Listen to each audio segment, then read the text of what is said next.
পৰিবাৰ প্ৰমুখে সকলে লগ হৈ ইয়াতে এই মঞ্চখনি তেখেতসকলে আগবঢ়াইছে যাতে এনেধৰণৰ শিল্পীসকলে ইয়াতে তেখেতসকলৰ প্ৰতিভা সুন্দৰভাৱে বিকাশ কৰিব পাৰে, যাতে পৰিৱেশন কৰিব পাৰে। আমি তেখেতসকলক ধন্যবাদ প্ৰদান কৰিছোঁ।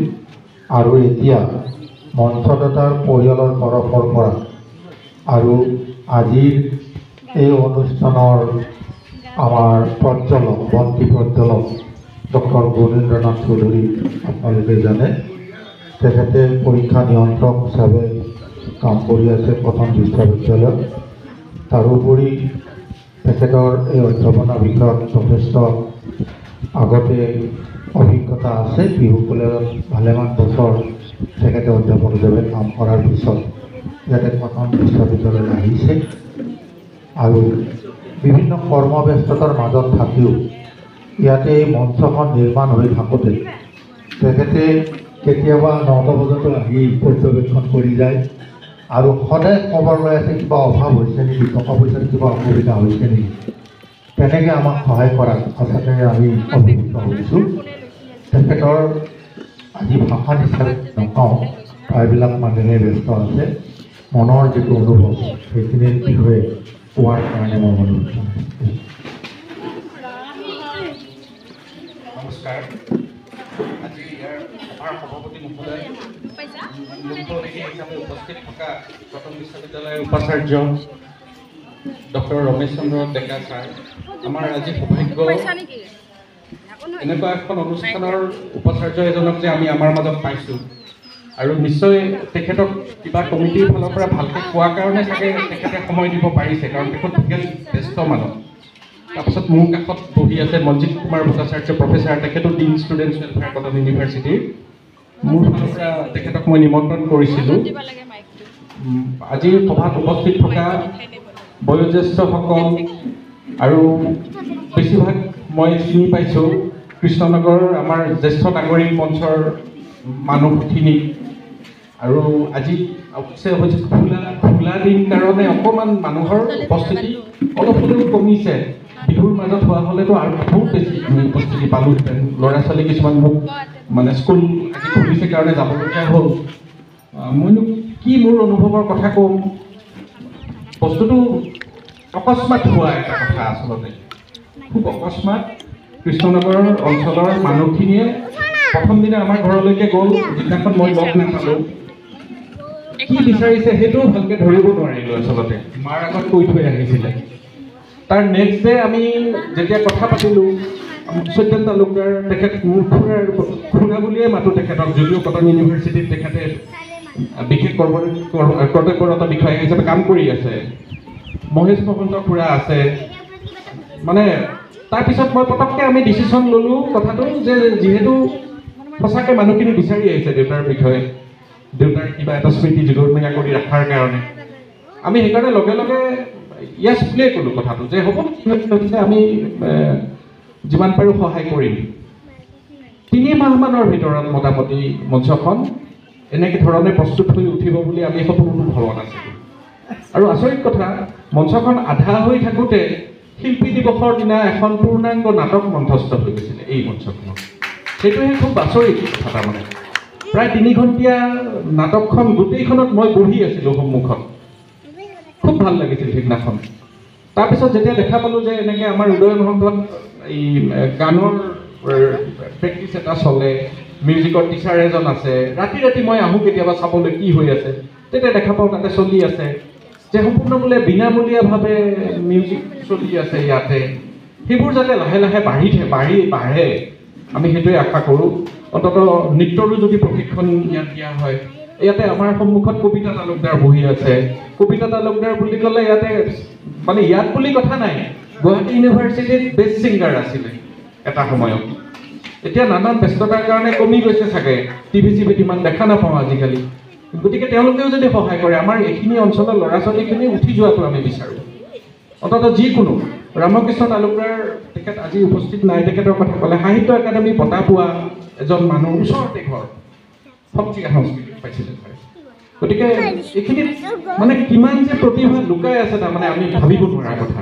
গতিকে মঞ্চখন উপযুক্তভাৱে যদি ব্যৱহাৰ হৈ থাকে আমি খুবেই ভাল পাম আৰু দেউতাৰ নামটো ইয়াত চিৰদিন থাকি যাব সেইটো আমাৰ কাৰণে অতি আনন্দৰ বিষয় আমি অৰিজিনেল বৰপেটাৰ মানুহ আমি বৰপেটাৰ শিপাডাল আমাৰ এতিয়াও আছে আমি সদায় বৰপেটাৰ লগত যোগাযোগটো ৰাখি আছোঁ কিন্তু তাতে আমাক বিচাৰে ঠিকে আছে আমি বুজি পাইছোঁ কিন্তু আমি ইয়াতে 80 চন মানত আহিছিলোঁ 80 কিন্তু দেউতা ৰিটায়াৰ হ'ল 99তহে দেউতা 99ৰ পাছতহে অকণমান বেছিকৈ জড়িত হ'ব পাৰিছে তাৰ আগত নাছিল কিন্তু এটা কথা ঠিক দেউতা য'তে নাথাকক কিয় আমি যিমান দূৰ দেখিছোঁ আমাৰ যিমান দূৰ মনত পৰে আমি চাপৰগ্ৰামত আছোঁ গোৱালপাৰাত আছোঁ ওদালগুৰিত আছোঁ য'তে আছোঁ ত'তে কিন্তু দেউতা এইবিলাকৰ লগত খুব জড়িত আছিল যিকোনো অনুষ্ঠানত এতিয়া সেইটো চাকৰিৰ পদমৰ্যাদাৰ কাৰণে জড়িত আছিল নে কিবা সামাজিকভাৱে আছিল সেইটো সিমান মই নাজানো কাৰণ মই ইমান টাচত নাছিলোঁ সেই সময়ত আৰু তেতিয়া আমি পঢ়ি আছোঁ কিন্তু গুৱাহাটীত আমি যেতিয়া আহিছোঁ আমি 89 মানৰ পৰা আমি গুৱাহাটীত ৰেগুলাৰকৈ আছোঁ আৰু তাৰপিছত মই যোৱা নাই ক'তো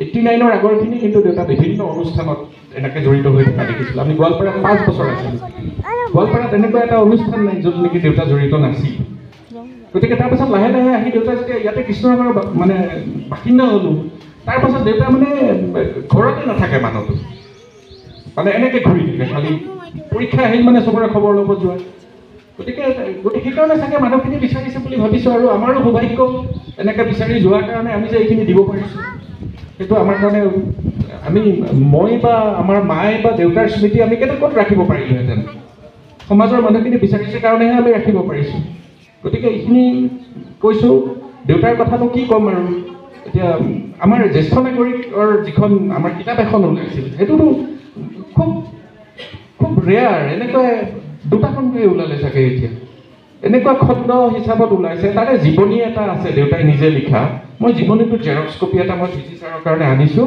ছাৰে অকণমান অন্ততঃ যিখন ব্যস্ত মানুহ তাৰ মাজত অন্ততঃ পঢ়ি চাব পাৰিব দেউতাৰ জীৱনীটো তাৰমানে কিমান মানে কষ্ট কৰি পেলাই আহি পেলাই এই ষ্টেজটো পোৱা গোটেই জীৱনীটোত লিখা আছে কিমান কষ্ট কৰি পেলাই দেউতা মেট্ৰিকত একো নপঢ়া চপৰাকৈ ছেকেণ্ড ডিভিজন পাইছিলে 57ত হায়াৰ ছেকেণ্ডেৰী ছেকেণ্ড ডিভিজন পাইছিলে কোনো টিউশ্যনটো বেলেগ কথা কিতাপবিলাক চব বেলেগৰ পৰা আনি পঢ়া এটা সময়ত দেউতা বাচ্চা থাকোঁতে খুব ভাল আছিল ফেমিলিটো তাৰপিছত লাহে লাহে খুব বেয়া হৈ গ'ল অৱস্থা গতিকে এই ইঞ্জিনিয়াৰিং ইনষ্টিটিউটত নাম লগাই দিছিলে ডাঙৰ ককাইকে আনি পেলাই এইবাৰ মানে ভাইকক ইঞ্জিনিয়াৰ কৰিব কিন্তু সময়মতে পইচা পাতি দিব নোৱাৰে কাৰণে সেইটোও কেঞ্চেল তাৰপিছত যেতিয়া আই এ পাছ কৰিলে আই এ পাছ কৰাৰ পাছত দেউতাক আইতাই কৈ পঠিয়ালে যে বোলে নহয় নিজৰ সংস্থাপন নিজে ল'ব লাগিব নহ'লে অলপ দিগদাৰী হ'ব এই দেউতা তেতিয়াই গুৱাহাটী গুচি আহে গুৱাহাটীত গুচি আহি পেলাই ট্ৰেন্সপৰ্টত চাকৰি কৰিলে বিবৰুৱাত নাইটত পঢ়িলে BA পাছ কৰিলে তাৰপিছত দেউতা হিষ্ট্ৰীত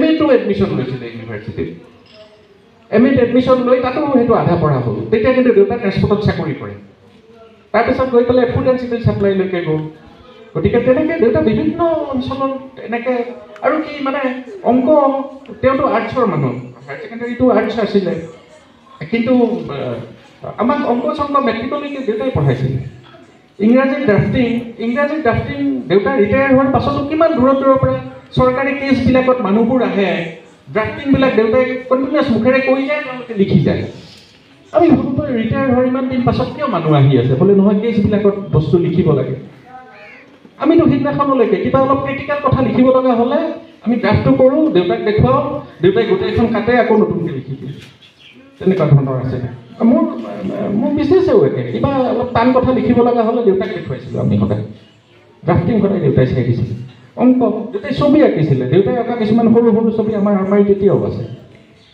কোনোদিন একো শিকা নাই ছবি আঁকিব পাৰে অংক সাংঘাতিক অংক কৰিব পাৰে আৰু হিষ্ট্ৰী দেউতাৰ কিতাপবিলাক এতিয়াও আছে আৰু দেউতাইতো বেছিভাগ সেই বেলেগৰ কিতাপ পঢ়িলে বৰপেটা অঞ্চলৰ মানুহবিলাকৰ সেই সময়ত দেউতাহঁত সৰু থাকোঁতে ঢাকা আৰু ৰংপুৰৰ লগত আছিলে চব ৰংপুৰ কলেজত পঢ়ে ঢাকা কলেজত পঢ়ে বৰপেটাৰ মানুহবোৰ এইফালে কলিকতা সেইফালে ঢাকা দেউতাৰ কিতাপবিলাক আমি দেখা পাওঁ যে চব ৰংপুৰ কলেজৰ কোনোবা ল'ৰাই পঢ়া ৰংপুৰ কলেজৰ সেইবোৰ মানে সেই সময়তে ছেকেণ্ড হেণ্ড কিতাপৰ কথা আমাৰ মানুহবোৰে কিতাপবোৰ দাম বুলি কৈ পেলাই নপঢ়ে বা ইমান পইচা লাগে পঢ়িব নোৱাৰি ছেকেণ্ড হেণ্ড কিতাপৰ দোকান কিমান আছে কিমান কিতাপ মই কৈছোঁ নহয় দেউতাৰ কিতাপবিলাক হিষ্ট্ৰীৰ ancient India medieval India modern ইণ্ডিয়াৰ কিতাপ এতিয়াও আছে সেই একেজন ৰাইটাৰৰে কিতাপ চলি আছে এতিয়া বিদেশী ৰাইটাৰবিলাকৰ চব লিখা আছে তাতে ৰংপুৰ কলেজ ঢাকা কলেজৰ নাম।